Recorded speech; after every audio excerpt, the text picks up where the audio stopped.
ಮೂರೇ ದಿನ ಮಾತ್ರ ಬಾಕಿ ಇದೆ. ಎರಡನೇ ಸುತ್ತಿನ ಮಾತುಕತೆಗೆ ಇರಾನ್ ಪಡೆ ಹಿಂದೇಟು ಹಾಕ್ತಾ ಇದೆ. ಅಂತಿಮ ಹಂತದ ಚರ್ಚೆಯಿಂದ ದೂರ ಇದ್ದೀವಿ ಅಂತ ಗಾಲಿಬಾಫ್ ಹೇಳಿದ್ದಾರೆ.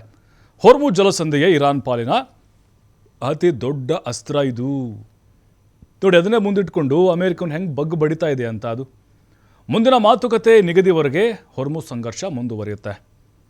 ಈ ಹೊರ್ಮುಜ್ನ ಒಂದು ಇರಾನ್ ಅಸ್ತ್ರವಾಗಿ ಬಳಸ್ತಾ ಇದೆ ಅಂತ ತಜ್ಞರು ಹೇಳ್ತಾ ಇದ್ದಾರೆ. ಸಂಧಾನದ ವೇಳೆ ಅಮೆರಿಕ ಮೇಲೆ ಒತ್ತಡ ಹೇರೋಕೆ ಇರಾನ್ ತಂತ್ರವನ್ನು ಹೆಣಿತಾ ಇದೆ. ಇಲ್ಲಿ ನೋಡಿ, ಇರಾನ್ ಅವ್ರಿಗೆ ಇಷ್ಟ ಇಲ್ಲ ಈ ಕದನ ವಿರಾಮ ಮಾತುಕತೆಗಳು. ಯಾಕಂದರೆ ಮತ್ತು ಅಮೆರಿಕ ಅದೇ ರಾಗ ಅದೇ ಹಾಡು. ಹೊರ್ಮುಜು ಓಪನ್ ಮಾಡಿ ಮುಕ್ತವಾಗಿ ಸಂಚಾರ ಇರಲಿ, ನಾವು ಕಂಟ್ರೋಲ್ ಮಾಡ್ತೀವಿ. ಬಟ್ ಅವ್ರು ಬಿಟ್ಕೊಡೋಕೆ ರೆಡಿ ಇಲ್ಲ.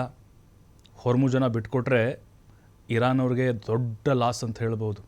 ಯಾಕಂದರೆ ನಂಬ್ಕೊಂಡಿರೋದೇ ಅದನ್ನು ಅವರು. ನೋಡಿ, ತೈಲ ಆಗಿರ್ಬೋದು, LPG ಆಗಿರ್ಬೋದು, ಅದೇ ಮಾರ್ಗದ ಮೂಲಕ ಬೇರೆ ಬೇರೆ ದೇಶಗಳಿಗೆ ಹೋಗುತ್ತೆ. ಅಲ್ಲಿ ಟೋಲ್ ದುಡ್ಡು ಆಗಿರ್ಬೋದು, ಮತ್ತು ಶಿಪ್ಪಿಂಗ್ ಚಾರ್ಜ್ ಇರ್ಬೋದು, ಇನ್ನಿತರ ಸರಕುಗಳನ್ನು ಸಾಗಾಟ ಮಾಡೋದಿರ್ಬೋದು. ಇದೆಲ್ಲವೂ ಕೂಡ ಇರಾನ್ಗೆ ಆರ್ಥಿಕತೆಗೆ ಒಂದು ಬಲ ಕೊಡ್ತಾ ಬರ್ತಾ ಇದೆ.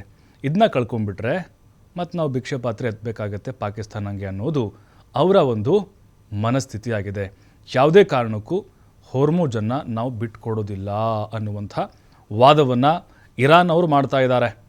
ಹಾಗಾಗಿ ಈ ಬಾರಿ ಮಾತುಕತೆ ಆಗುತ್ತೆ, ಆದರೆ ಇರಾನ್ ಮತ್ತೆ ಜಾಸ್ತಿ ತೀವ್ರಗತಿಯಲ್ಲಿ ದಾಳಿ ಮಾಡುವಂಥ ಸಾಧ್ಯತೆಗಳು ಕಾಣಿಸ್ತಾ ಇದೆ. ಯಾಕಂದರೆ ಹಿಮ್ಮೆಟ್ಟಿಸ್ಬೇಕಲ್ವ ಅಮೇರಿಕದ ಯುದ್ಧ ನೌಕೆಗಳನ್ನು.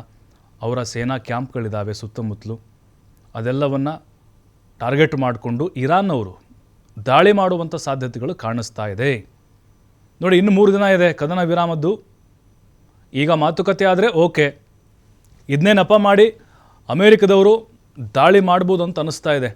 ಇಲ್ಲ, ನಾವು ಹೇಳಿದ್ದು ಕೇಳಿಲ್ಲ ಅವರು, ಹೊರ್ಮುಜನ್ನು ಅದರ ಹಿಡಿತವನ್ನು ಬಿಟ್ಕೊಡ್ತಾ ಇಲ್ಲ, ಹಾಗಾಗಿ ನಮ್ಗೆ ಟ್ರಿಗರ್ ಆಗ್ತಾ ಇದೆ, ನಾವು ಹೇಳ್ದಂಗೆ ಕೇಳ್ತಿಲ್ಲ, ಇದು ನಾವು ಹೇಳ್ದಂಗೆ ಇವರು ಬಗ್ತಾ ಇಲ್ಲ ಜಗ್ತಾ ಇಲ್ಲ ಅಂಥೇಳಿ ಇವರು ದಾಳಿಯನ್ನು ಮತ್ತೆ ತೀವ್ರಗೊಳಿಸ್ಬೋದು ಅಂತ ಅನ್ನಿಸ್ತಾ ಇದೆ.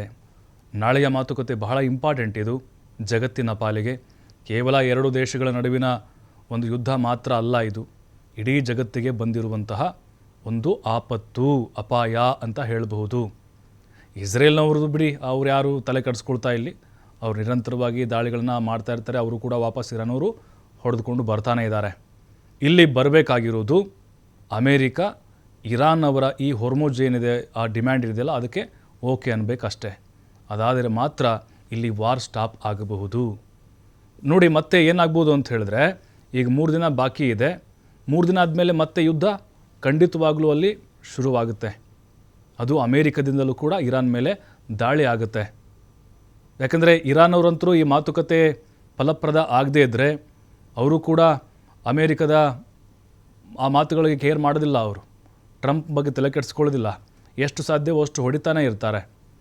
ಅಥವಾ ಸುತ್ತಮುತ್ತಲಿರುವಂಥ ಗಲ್ಫ್ ಕಂಟ್ರಿಗಳನ್ನು ಕೂಡ ಟಾರ್ಗೆಟ್ ಮಾಡಿಕೊಂಡು ದಾಳಿ ಮಾಡ್ತಾರೆ.